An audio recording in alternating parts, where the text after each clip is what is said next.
Fala, meu concurseiro, fala, minha concurseira! Voltei aqui para mais uma aula com vocês depois de um extenso tempo sem gravar uma aula para vocês, mas hoje eu voltei para poder gravar uma aula voltada para você que está estudando para a Polícia Penal do Ceará. Hoje eu vim gravar uma aula para vocês de legislação extravagante, mais precisamente Lei 13.869 de 2019, a famigerada Lei de Abuso de Autoridade. Hoje eu vou estudar com vocês essa lei, então desde já, pega teu café, pega tua água e vamos comigo destrinchar essa lei tranquila, de boa e rápida. Lembrando com vocês o seguinte, hoje a gente vai trabalhar do artigo 1º ao artigo 9º, por que ao artigo 8º, mais precisamente. Por quê?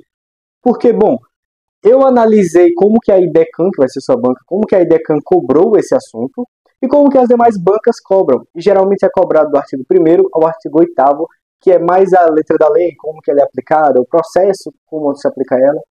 Do 9 em diante já é mais crimes e penas, que não é muito cobrado. Mas, quando você for fazer sua leitura, leia tudo. Leia tudo. Leia o crimes e penas também, pelo menos para você saber a respeito das penas, o que é cada crime, e ter o conhecimento também. Ok? Eu deixei aqui para vocês, cadê? Não deixei para vocês, na verdade. Mas eu vou estar deixando bem aqui, embaixo vai estar aparecendo para vocês também, o nosso Instagram. Siga a gente lá, sempre tem novidades sobre concursos, tem materiais também. E siga minha conta de estudos. Eu vou deixar o arroba aqui embaixo também para você quiser acompanhar minha rotina de estudos. Acompanhar meu dia a dia. E tá tudo lá para vocês. E vamos lá. Pede para você abrir no artigo 1º da Lei 13.869, como já falei, a Lei de Abuso de Autoridade. Eu já deixei escrito para vocês, então vou só explicando. O que tiver de complementar eu vou escrever. Artigo 1º. Esta lei define os crimes de abuso de autoridade cometidos por agente público, servidor ou não, que no exercício de suas funções ou a pretexto de exercê-las, abuse do poder que lhe tenha sido atribuído. Então vamos lá, uma coisa que a gente já consegue extrair daqui, eu acho que eu já... Pronto, uma coisa que a gente já consegue extrair daqui, meu aluno, é o seguinte. A lei de abuso de autoridade, ela é uma lei de crime próprio. Tá aqui, ó, escrevi bem aqui para vocês. A lei de abuso de autoridade é uma lei de crime próprio. Professor, o que é uma lei de crime próprio? O que são crimes próprios? Meu aluno, crimes próprios é o crime que exige uma qualidade específica do agente. Entendeu? Nesse caso, por que é um crime próprio? Ele fala lá, qualquer agente público, servidor ou não.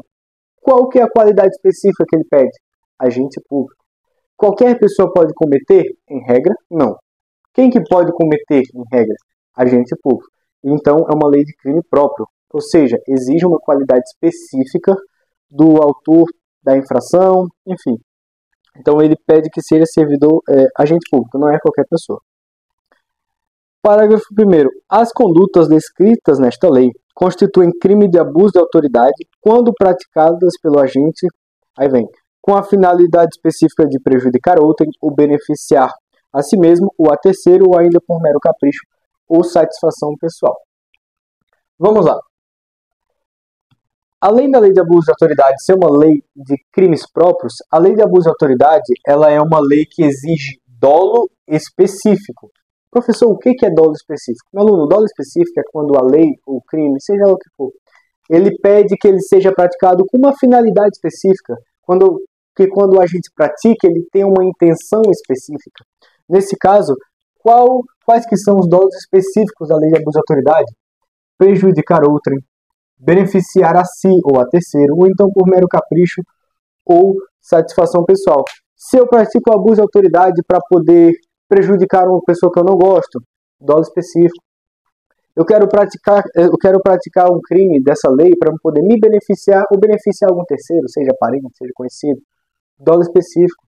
E se eu quiser fazer simplesmente porque eu sou agente público, me acho superior, e pelo meu mero capricho, por uma satisfação pessoal, eu quero praticar um crime, dolo específico. De antemão, meu aluno, eu já trago para você o seguinte, muito importante isso aqui. A lei de abuso de autoridade, ela é uma lei que ela não admite que crime culposo. O que é um crime culposo? Quando não há intenção. Por quê? Porque é uma lei no qual os crimes possuem um dolo específico. Se o crime possui dolo específico, eu vou poder cometer um crime sem a intenção? Não. Isso está explícito lá no artigo 1º, parágrafo 2º, que é o que a gente vai ver logo em seguida.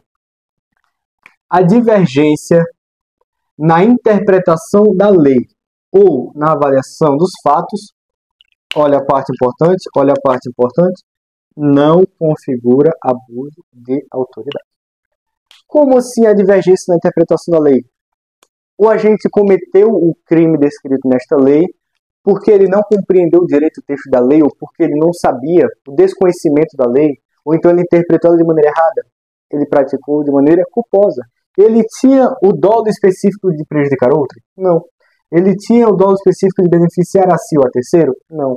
Ele tinha o dolo específico do mero capricho e satisfação pessoal? Não. Então, entenda, se não há dolo específico, há crime culposo. E se há crime culposo, não há crime na lei de abuso de autoridade. Ok? Essa parte aqui é uma parte que eu peço para quando você lê, você fixa bem, coloca no post-it na sua frente. Esse texto bem aqui, ó, não configura abuso de autoridade. Isso aqui, meu aluno, derruba muita gente se confunde aqui. Ok? Artigo 2º, página passada, é sujeito ativo do crime de abuso de autoridade qualquer agente público, servidor ou não da administração direta e indireta ou fundacional de qualquer dos poderes da União, Estados, do Distrito Federal, dos municípios e de territórios. Aí vamos lá, importante no parágrafo único. Esse aqui do parágrafo único, eu quero que você entenda legal. Parágrafo único. Reputa-se agente público, ou seja, quem que é o agente público? Todo aquele que exerce, ainda que transitoriamente. Quando eu falo assim, exerce transitoriamente, o que seria exercer transitoriamente? Exerce de maneira temporária, não é fixo, ele é temporário. Exerce de maneira, ainda que transitoriamente ou sem remuneração, ou seja, se o cara for temporário, ele é agente público? Sim. E se o cara for temporário e não receber remuneração? Continua sendo agente público. Por eleição, nomeação, designação, contratação ou qualquer outra forma de investidura ou vínculo, mandato, cargo, emprego, função e órgão ou entidade abrangido pelo caput. Ou seja, administração direta ou indireta, fundacional do Estado, enfim. Ok? Tudo bem? Até aí, o que eu quero que você entenda e grave daqui é o seguinte. Agente público não é só a pessoa efetiva, não é só a pessoa remunerada. Agente público também é a pessoa que está lá na administração de maneira temporária e a pessoa que está lá na administração sem receber qualquer pecúnia, sem receber qualquer remuneração. Ok? Vamos lá para o artigo 3º. Artigo 3º. Os crimes previstos nesta lei são de ação penal pública incondicionada. Meu aluno, se você ainda não estudou sobre ação penal, eu peço para que você volte umas aulas aqui no YouTube mesmo, tem aula aí explicando sobre ação penal pública. Mas vamos lá, de maneira bem resumida, vamos lá. Vamos direto ao ponto. Ação penal pública, ok? Vamos para ação penal pública. Meu aluno, ação penal pública, nós temos duas espécies. Nós temos ação penal pública condicionada e nós temos a ação penal pública incondicionada, que é o caso da nossa lei de abuso de autoridade. Qual que é a diferença entre elas, professor? O que seria essa condicionada e incondicionada? Vamos lá. Ação penal pública condicionada depende de representação. Como assim? Eu preciso que o ofendido, ou que tenha qualidade para representar ele, vá lá e diga, eu quero representar. Dito isso, só pode iniciar uma ação penal, uma persecução penal, se houver esta representação. E uma ação penal pública incondicionada. A incondicionada, ela independe de quê? De representação. Logo, qualquer do povo poderá chegar e representar por aquele ofendido. Ou seja, não vou precisar que o ofendido vá lá e por vontade dele se inicie a persecução. Não. Qualquer pessoa que presenciar ou que se acha ofendido também, queira lá representar, vai poder representar. Ok?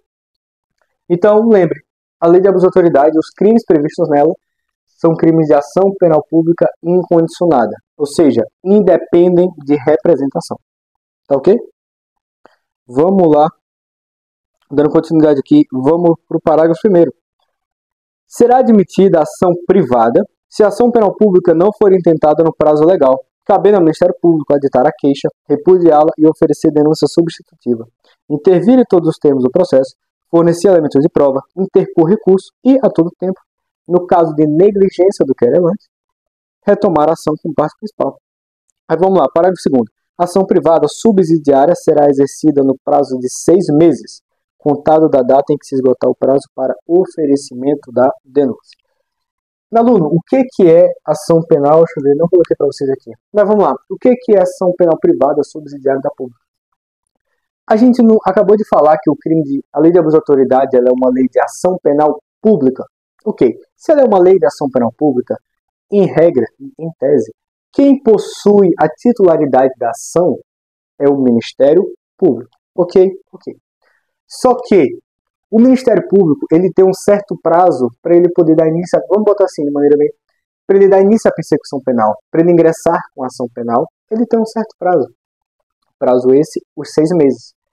Senão entra em decadência e aí que entra a parte da questão da ação penal privada subsidiária da pública.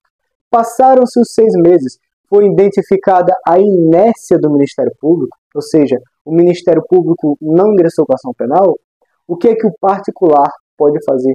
O particular pode chamar a responsabilidade e ingressar com uma ação penal privada subsidiária ou substitutiva da pública. Logo, quem vai dar início à ação penal vai ser o particular através da ação penal privada. Ok. Só que, vamos supor que o particular deu início à ação penal privada e durante essa ação penal o Ministério Público resolva voltar. Ele pode? Por que o Ministério Público pode voltar? Porque no início e no geral, quem possui a titularidade da ação penal é o Ministério Público. Por quê? Porque os crimes dessa lei são crimes de ação penal pública. Então, logo, quem é o titular geral é o Ministério Público. Ok? Sem dúvida. E esse prazo é o prazo de 6 meses. Tá? Esse prazo que ele fala que se não for inventado no prazo legal, prazo de 6 meses. A partir da data em que se esgotar o prazo para o oferecimento da denúncia por parte do Ministério Público. Ok? Se você tiver alguma dúvida, peço que você deixe aqui embaixo, ou então entre em contato pelo Instagram que a gente esclarece melhor sua dúvida. Artigo 4º. São efeitos da condenação. Vamos lá, meu amigo. O que são os efeitos da condenação? Vai ser aquilo que vai vir junto com a pena, né? Que vai vir junto com ela. Eu trouxe aqui para você aqui embaixo. Essa lei ela possui 3 efeitos de condenação. Quais são os efeitos da condenação? Inciso 1º, obrigação de indenização. Aqui eu coloquei de maneira bem resumida. Mas a primeira condição, obrigação de indenização, devendo o juiz, a requerimento do ofendido, fixar o valor mínimo. Aluno, valor mínimo. As bancas, as provas, elas vão querer te confundir. Elas vão colocar o valor máximo. Mas não, lembre-se, o juiz tem a obrigação de fixar a indenização, o valor mínimo, ok? Quais são os outros 2 efeitos? Inabilitação para exercício do cargo, mandato ou função pública pelo período de 1 a 5 anos, ou seja, o agente vai ficar inapto de ser um agente público, um servidor público de 1 a 5 anos. E, por último, a perda do cargo, mandato ou função pública, ok? Vamos lá agora o ponto que eu quero que você entenda e que você saiba. Somente o inciso 1º, ou seja, somente a obrigação de indenização é um efeito automático e independe de reincidência. Ou seja, obrigação de indenização é um efeito automático e independe de reincidência. Primeiro crime que o cara cometeu de abuso de autoridade, vai ser obrigado a indenizar. Agora, inabilitação pelo período de 1 a 5 anos e a perda do cargo, mandato ou função são efeitos não automáticos, ou seja, não vão ser colocados de maneira direta, de maneira automática, são condicionados à ocorrência de reincidência e devem ser declarados na sentença. Ou seja, o agente é primário no crime de abuso de autoridade. Ele pode já sofrer com a inabilitação, com a perda do cargo? Não. Por quê? Depende de reincidência, é condicionado à reincidência. E mesmo que o agente for reincidente, é automático? Não. É efeito não automático. Devendo ser o quê? Declarado e motivado na sentença. Ok? Sem dúvida. Então o que eu quero que você anote, que você grave é inciso 2º e inciso 3º são efeitos não automáticos, condicionado à ocorrência de incidência específica no crime de abuso de autoridade e, se forem impostos, devem ser declarados e motivados na sentença. Ok? Parágrafo único, ele fala justamente isso que eu expliquei para vocês. Agora vamos lá para o artigo 5º. As penas restritivas de direitos substitutivas das privativas de liberdades previstas nesta lei são, ou seja, quais que são as penas restritivas de direito substitutiva da privativa de liberdade, ou seja, o agente foi condenado a uma pena privativa de liberdade, seja uma reclusão, detenção, e, na verdade, detenção, perdoe, nessa lei não possui previsão de reclusão, já fica bizu. O agente foi condenado a uma detenção, que é uma pena privativa de liberdade. Ele pode ter essa pena privativa de liberdade convertida em uma pena restritiva de direitos, onde ele não vai ficar recluso, vamos colocar, não vai ficar recluso, vamos botar assim. Quais que são? São duas previsões. Prestação de serviços à comunidade, o agente vai lá praticar os serviços em prol da comunidade para poder pagar a pena dele. E suspensão do exercício do cargo, mandato ou função pelo período de 1 a 6 meses. Ou seja, o cara vai ser, logicamente, o agente público, ele vai ficar suspenso de exercer a função dele, o cargo dele, o mandato dele, pelo período de 1 a 6 meses. Essa suspensão, ela vai vir, junto com ela vai vir a perda das vantagens e vencimentos, ou seja, o agente vai passar esse período de 1 a 6 meses sem receber pecúnia, sem receber a remuneração dele. Ok. E detalhe, elas podem ser aplicadas de maneira isoladas ou cumulativa, ou seja, pode ser aplicada aos dois ou pode ser aplicada somente uma. Fica a cargo do juiz, o juiz que decide isso na sentença. Até aí tudo bem? Se tiver alguma dúvida, deixa aqui embaixo. E é isso aí, vamos continuando. Está acabando sua aula. Artigo 6º. As penas previstas nesta lei serão aplicadas independentemente das sanções de natureza civil ou administrativa cabíveis. Por que eu não copiei nada disso aqui no quadro? Porque, meu aluno, eu quero que você entenda o seguinte quando ele fala isso aqui. Nessa lei, as esferas são independentes. Em regra, as esferas são independentes. Ou seja, penal é independente da civil, civil é independente da administrativa. Em regra, é isso. Só que vamos lá. Artigo 7º. As responsabilidades civil e administrativas são independentes da criminal. Ok. Não se podendo mais questionar sobre a existência ou autoria do fato quando essas questões tenham sido decididas no juízo criminal. Artigo 8º. Faz coisa julgada em âmbito civil, assim como no administrativo disciplinar, a sentença penal que reconhecer ter sido o ato praticado em estado de necessidade, legítima defesa, estrito cumprimento do dever legal ou exercício regular do direito. Meu aluno, em regra, a esfera penal, a esfera civil e a esfera administrativa, elas são independentes, cada uma responde por si. Só que, quando a esfera penal decidir, quando a esfera penal julgar e falar, olha, esse cara aqui, ele cometeu ou não cometeu, a civil e a administrativa vem juntos, ok? E quando a esfera penal reconhecer que o ato que o agente praticou foi em ato de legítima defesa, estrito cumprimento do dever legal, exercício regular do direito ou estado de necessidade, que são as excludentes de licitude, as outras esferas vêm e pegam essa mesma decisão e acabam absolvendo ele nessas esferas. Tá ok? Então, meu aluno, espero que tenha ficado tudo claro para você. A gente vai parando por aqui no artigo 8º. Como eu falei, pelo estudo que eu fiz da banca, pelo estudo que eu fiz das questões e das outras bancas também que cobram esse assunto, essa lei, é isso que mais cai, é isso que mais é cobrado. E é uma lei tranquila, é uma lei sem muito sanha. Então, o que eu peço para você? Faça a sua leitura. Se você tiver com dúvida, volta ao outro começo. Deixa aqui no comentário ou manda lá no Instagram que eu vou estar separando um tempo e estar respondendo todos vocês para tirar dúvidas. Ou se você tiver alguma sugestão, se você tiver alguma crítica construtiva, pode deixar aqui embaixo também. E a gente está aberto para vocês aqui, para ouvir tudo que vocês têm para falar. Tá ok? Meu aluno, muito obrigado pela sua audiência. Compartilha se você gostou. Deixa seu comentário, deixa seu feedback, deixa seu gostei. Então por aqui, vamos juntos buscar a tua aprovação na Polícia Penal do Ceará. Firma?